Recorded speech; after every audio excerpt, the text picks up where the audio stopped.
जय जगन्नाथ केमिति अछंती आपण माने मु स्नेहा स्नेहास डेली लाइफ को आपण माननको स्वागत। आपण माने एठी देखि पारुतबे एटा हला श्रावण छतु। श्रावण मासरे छतुटा हुए बोली सेतले ता ना श्रावण छतु। ए छतुटा खाइबा को बहुत टेस्ट आ ये छतुटा ना थरे आपण माने खाइले तार स्वाद केबे भूली परिबेनी, बहुत बढ़िया लागे।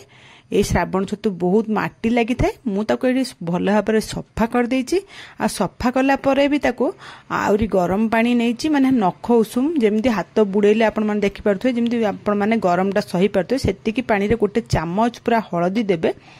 हळदी पकई देकी ता धरे से छतु गुडा को बुड़ेकी पूरा अध घंटा छाड़ी देबे।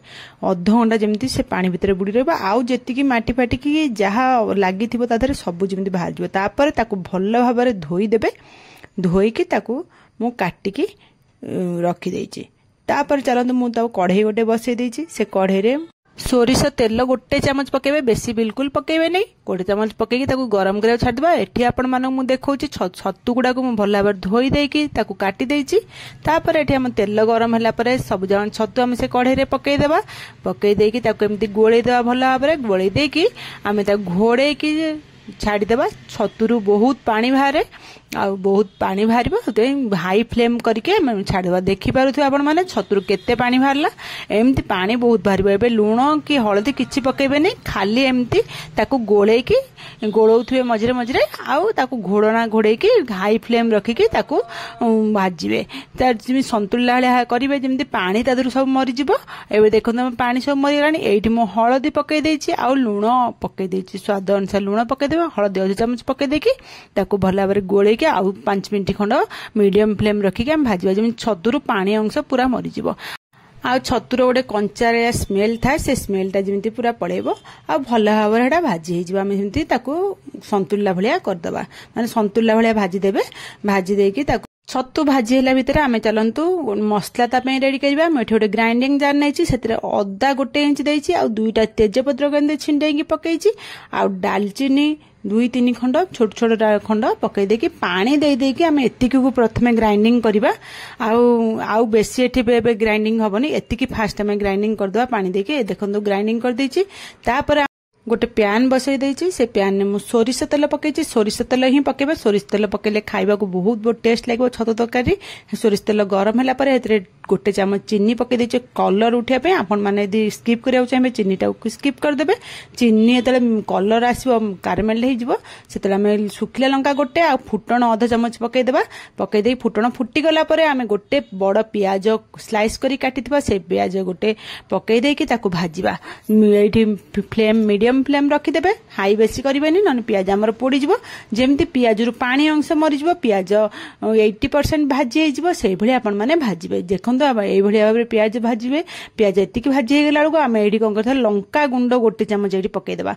लंका गुंड आमे गोटे चामच पके देकी ताकू भल भाबरे गोळे देबा जिन पियाज संगे भल लाग मिस जिवो। एठी गैस लो करि देबे नहले आम लंका गुंडटा पोडी जिवो। तापर आमे जो अदा तेजपत्र दालचीनी जो बाटी के रखि नथले सेही बटाटा को आमे पके देबा। पके देकी एठी गोळे देबा। गोळे देखि से जो ग्राइंडिंग जार हम जति की लागितला ताको धोई की मोटी पानी दे देछि। से पानी पकाई की एटा को हमें गोळे देबा। गैस को एठी मीडियम फ्लेम रखिबे। आ तापरे आमे चलंतु एटा कसी हैला भितरे आमे आउ गोटे मसला रेडी करबा। तापय हम गोटे छोट पियाज नैछि आउ गोटे रसुन नैछि। ए दुईटा को हमें ग्राइंडिंग कर दबा। एठी बेसी मसला यूज करबेनी नने अल्प मसला ही करबे। देखो हम ग्राइंडिंग करके आनी देछि। ए गोटे पियाज आ गोटे रसुन को छोट पियाज आ गोटे रसुन त से जो येटा को मसलाटा को एठी देखंतु हमर एठी अदा दालचीनी तेजपत्र मसलाटा भी भल भाबरे कसी हे गलानी। आमे एई टाइम रे से जो पियाज आ रसुन रो बट्टाटा को पके देबा। पके देकी ताकू गोळे देबा। आउ जेतिकी से ग्राइंडिंग जार हमर लागि थिबो ताकू भी धोईकी तार पानीटा को एठी हमें देई देबा। धोई देकी भल करी ग्राइंडिंग जारटा माने पानी दे देबे। पानी दे देकी गैस को एठी हाई कर देबे। गैस हाई कर देकी आपण माने एठी ताकू मसलाटा को कसिबे। जेमति मसलाटा भल भाबरे कसी जो ता फ्लेवर तो बढ़िया आसीबो। आपण माने एई भली तरे करिके देखंतु। मसला जते बळे फुटी आसीबो ना आमे गैस को मीडियम फ्लेम रखि देकी ताकू घोड़े घोड़े कसिबा। जेमति मसला रु भल भाबरे मसलाटा भल भाबरे कसी आइजो आ भल फ्लेवर आसीबो। आपण मानकू 7 मिनिट 8 मिनिट लागिबो। आपण माने एमति घोड़े घोड़े कसिबे जेमति मसलाटा को तेल बाहरिबो आ मसलाटा भल भाबरे कसी आइजो। एई भली भाबरे मझरे मझरे चेक करथिबे नहले तळ पोडी जिवो। सेतबे म टिके पर टिके एमति गोटे मिनिट छडा चेक करिके ताकू देखुथिबे। देखंतु एबे हमर मसला उडा पूरा भल भाबरे कसी गलानी। आमे छतुटा को जो संतुली के रखितले छतुटा को पकईदेवा छतुटा पकई देकी ताकू मसला सांगरे भल भाव में गोलेकी आउ एठी 5 ରୁ 7 मिनिट कसिबा जेमि छतु आ मसला भल भाव में मिसी जिवो ताकू एमती पकईकी घोड़ेकी एमती कसिबा आमे जेमती घोड़ेकी कसुथिले हम सेमती पूरा घोड़ेकी ताकू 5 मिनिट थरनखा ताकू चेक करथवा 5 मिनिट एमती गोलिबा 7-8 मिनिट खंड आपण माने एठी लो फ्लेम रखिकी कसी देबे तापर जेमती आपण माने मटन घरे करूचंदी मटन जेमती मसला सहित कसुचंदी एटा सेही भली मसला सहित कसिबे गोटे 7-8 मिनिट खंड लो फ्लेम रखिकी आपण माने भल भाव में ताकू कसिबे 7-8 मिनिट हो गलानी छतु आ मसलार कसिबा तापर आमे एठी टमाटो गोटे बड़ टमाटो को पकईदेबा काटिकी स्लाइस करी पकई देकी ताकू गोलेकी ताकू भल भाव में मसला सांगरे गोले देबे तापर एठी गोटे चामच अंडा मसला मो पकईची आपण माने चाहिले मटन मसला नन चिकन मसला जो मसला ले पकई परिबे तापर गोटे चामच जीरा गुंड पकईची जीरा टोटली आमे यूज करनथले मु एठी गोटे चामच जीरा पकईची जीरा पकईकी सब टमाटो जीरा आ अंडा मसला सब जांगो को आमे भल भाव में मिसेइदबा मिसेइकी ताकू घोड़ेकी आमे आउ एठी 5 ରୁ 7 मिनिट खंड आउ टिके भल भाव में मसला आ छतुटाकू मिसेइकी ताकू कसिबा एबे मझिर मझिर ताकू सेमती चेक करथिबे न तळ लागि जिवो हेतबे ता गोळे मझिर मझिर चेक करी गोळे दोथबे न तळ लागि आउथबो तापर आमे 5 मिनिट हे गेला परे 7 मिनिट हेला परे आमे मोटे आलू रखिची सिजेकी सिजा आलू के हाथ रे एमती खंड करी पकई देबे आपण माने चाहिले भी आलू को भाजी के पकई परिबे किंतु सिजेकी एम सिजा आलू को हाथ रे खंड करी पकांतु ना देखबे बहुत बढ़िया टेस्ट लागिवो एमे सिजा आलू हाथ रे खंड करी एतरे पकईकी ताकू गोलेकी तापर आमे सेतरे लूण आमे टोटाली एथरे लूण पकई नथले मसला रे आमे जा छतु जा भाजिला जा लूण पकईते छतुटा कसिला रे लूण देखिकी आपण माने स्वाद अनुसार पकेबे लूण पकईकी भल भाव में गोले ताको मिसई देबे मिसी गला परे आमे एठी गरम पानी रखिथिबा गरम पानी ही रोसई कलाले मु सब बेले कहूची यूज करंतु देखिबे रोसई बहुत शीघ्र हबो